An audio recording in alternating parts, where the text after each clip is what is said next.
Comedy Hype News, I'm Travis Adonis. In our society, musical bands are a huge part of our entertainment legacy. There have been numerous legendary bands such as the Jackson 5, the Four Tops, the Beatles, the Supremes, and many, many more. More recently, male bands such as the DeBarge Brothers, Dru Hill, New Edition, and Boyz II Men, to name a few, have been highly influential and regarded as some of the greatest of their kind. This era of music in particular is said to have had a great influence on the late 90s and early 2000s music era that many millennials and Gen Z are so fond of. One of the premier boy band acts of this time was none other than B5. B5 is a boy band featuring four brothers and their cousin, Dustin Michael, Kelly Allen, Patrick Owen, Brian Jesse, and Carnell Frederick.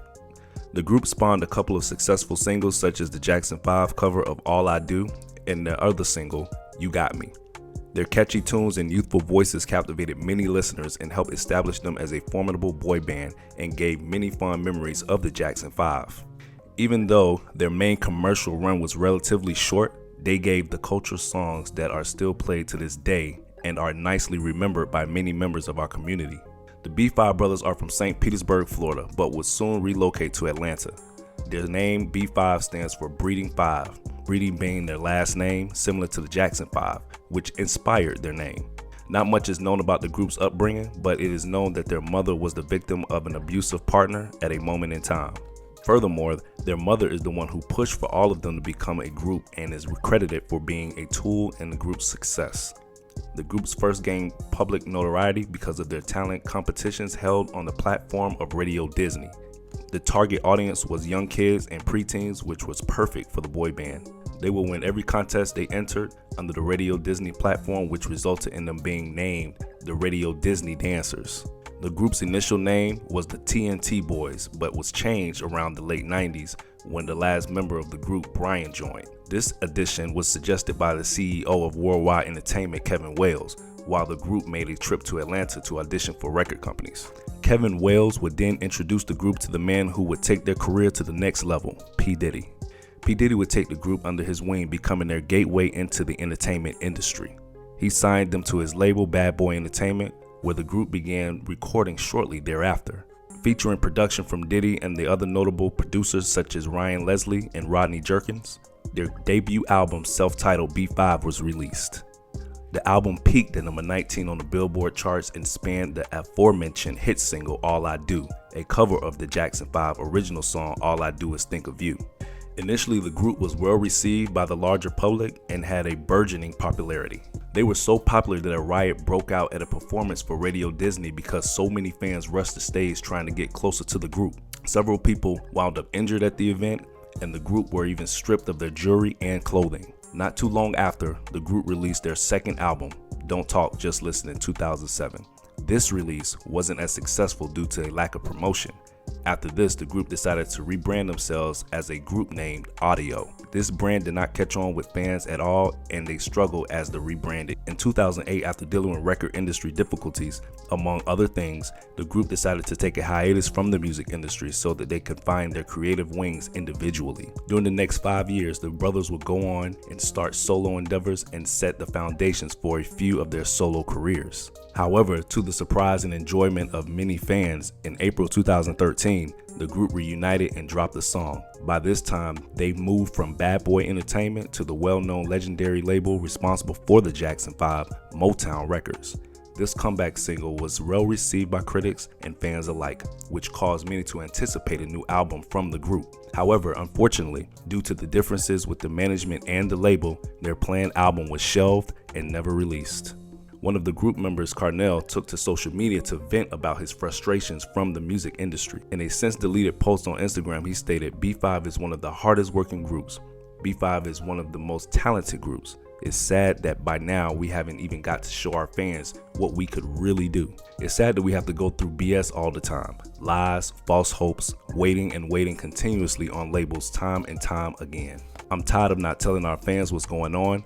I warn you, it isn't our fault. Y'all know we have the talent. The bad thing is that our inner team sucks so bad and we can't move like we want to really without the label. So if y'all want to see B5 on top like they should, here's the info to Motown Def Jam building. post outside and ask what is going on with B5. Youngest bandmate Brian would also blast Bad Boy Entertainment later on, saying, "We made about 99.9% of our income from live performances. Until this day, I have never seen a penny from any of our commercial albums." For years, we reached out to lawyers, advisors, and even TV networks for a chance to tell our own story, and no one ever touched it with a 10-foot pole. So here I am, telling my story, my truth, and not from a woe is mine perspective, but as an example for the next generation of young artists to write and own your content. The continued struggles with record labels is not a new gripe that we've heard about in the music industry. We've heard countless stories of many talented musicians who decided to quit music altogether just because of the record label contracts. The disappointing experiences they had with Bad Boy and Motown led to the group to become more ownership-minded and to become more independent artists. In a magazine interview, group member Dustin emphasized the importance of being independent in the music. You got to be careful who you trust. Be careful who you have in your circle. Be willing to learn from other people. Keep good people around you and keep your circle small. Keep your contracts. I think artists should take the role on themselves versus putting all their trust into a manager. These sentiments are especially popular in today's time as artists are less keen on signing traditional record label deals than ever before. Recording contract stories like the situation with B5 has caused many newer generation artists to look at record contracts differently with more of an ownership mindset. As mentioned previously, a few of the brothers split off from the group and tried their hands at solo careers. The first one to take the biggest step into the solo territory was the oldest brother Dustin. His first solo single, Pay It Forward, was released in 2015 off his upcoming LP entitled Different. Due to the group's previous struggles and differences with the labels, Dustin started his own entertainment company. His bandmates Patrick and Kelly would soon follow after him as well with the beginning of their solo careers. In 2016, Patrick would drop his first solo single, Here We Are, as the lead single from his debut solo EP, New Breed.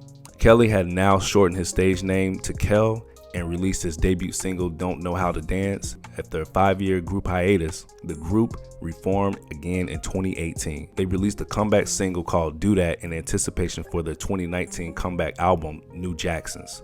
The group's comeback timing was great, as months before they received a great response as an act of the highly successful Millennial Tour. In a cool revelation, it is reported that the entire Millennial Tour idea actually came from B5 themselves. However, once the tour was materialized officially, ironically, B5 was left off the performance card. Seeing the unfairness at play, fellow peer boy band Pretty Ricky reached out to B5 to see if they were interested in doing a show in their hometown of Atlanta. Apparently, this performance rocked the house and showed that B5 still had a lively audience. Afterwards, another tour was planned with artists from the early mid-2000s, Jay Holiday, Ray J, Immature, and Day 26 on a 7-show mini tour called the TB Tour. Unfortunately, before the tour even got its legs off the ground, things got rocky with some of the participants. Ray J could not be a full participant due to caring for his pregnant wife, and some beef between Jay Holiday and B5 arose. It wouldn't be too long after when the tour was canceled in its entirety. Low ticket sales were said to be the biggest reason why. Furthermore, as the latter years has passed by, the group has been more vocal about some of their negative experiences in the music industry and the entertainment industry in general. Patrick of the group would go on to call out Disney as well, as he claimed Kelly was never compensated for writing the hit song Get Your Head in the Game for the successful film and Disney classic High School Musical. These complaints are commonplace in the entertainment industry, and many black artists and entertainers in particular have complained about not being paid properly for their work. Dustin would go on to show his acting chops in the film Howard High, released in 2020. Carnell would release a musical project the same year called Amethyst. 3 out of 5 group members, Dustin, Carnell, and Brian, are fathers, and Brian and Carnell are also married. They have all kept their personal lives relatively private, but seem to be doing well in their respective situations. As of 2022, there is no word on when or if the planned third album from the group will ever be released. Boy bands and bands in general have been highly influential to all of our lives. They provide us with many classic songs that help us deal with life and its experiences.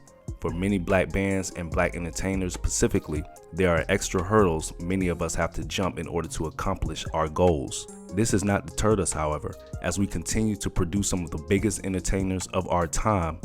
B5's short but impactful commercial run connected with a section of passionate fans who will continue to support the group. Despite the industry troubles, the undeniable talent, charm, and charisma of B5 has ensured that they maintain a positive stance in the public eye. They have given the culture timeless songs, performances, and moments, and will always be celebrated as a talented musical group many of us love. For Hype Plus, I'm Travis Adonis.